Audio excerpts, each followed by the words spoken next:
Assalamualaikum warahmatullahi wabarakatuh. Kami dari kelompok 4 ingin mempresentasikan hasil diskusi kami tentang penganggaran dan pengendalian. Sebelumnya, saya akan memperkenalkan anggota kelompok kami. Yang pertama, Fadila Anastasia dengan NPM 0065, yang kedua, Andrea Dewatara dengan NPM 0083, dan Farhan Budi Utomo dengan NPM 0094. Yang pertama yaitu anggaran, perencanaan, dan pengendalian. Anggaran adalah rencana keuangan untuk masa depan. Rencana tersebut mengidentifikasi tujuan dan tindakan yang diperlukan untuk mencapainya. Yang kedua, perencanaan adalah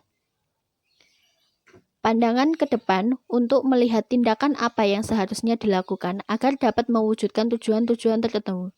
Pengendalian adalah melihat ke belakang, menentukan apakah yang sebenarnya telah terjadi dan membandingkannya dengan hasil yang direncanakan sebelumnya.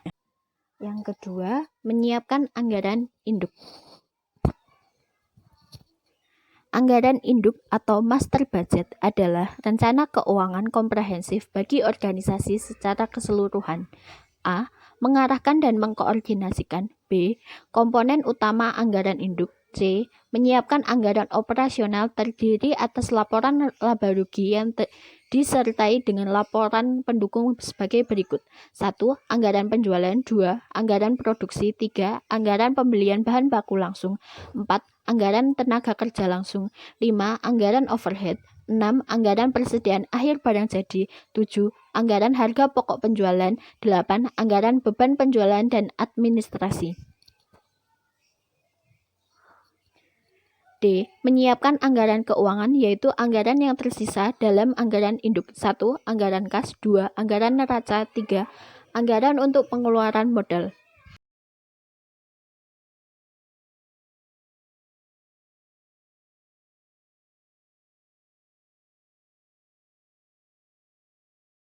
Yang selanjutnya yaitu menggunakan anggaran untuk evaluasi kinerja.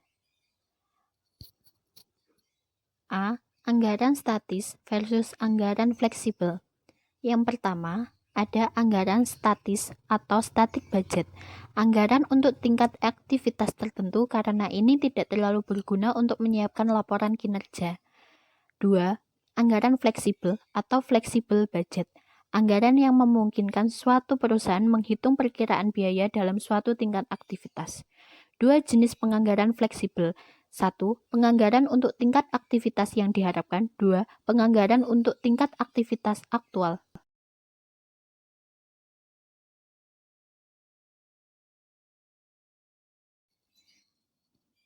B. Perilaku dari anggaran. Perilaku positif muncul ketika tujuan tiap manajer sejalan dengan tujuan organisasi dan manajer memiliki penggerak untuk mencapainya atau kesesuaian tujuan atau goal congruence. Fitur penting yang mendorong perilaku positif pada tingkat wajar. 1. Umpan balik yang sering atas kinerja. 2. Intensif uang dan bukan uang. 3. Anggaran partisipatif. 4. Standar dan realistis. 5. Keterkendalian biaya. 6. Berbagai ukuran kinerja.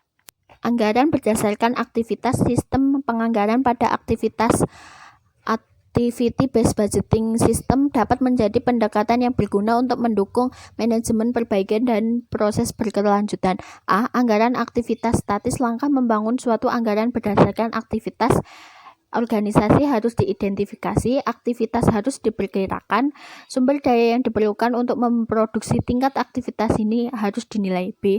Anggaran fleksibel atau activity flexible budgeting.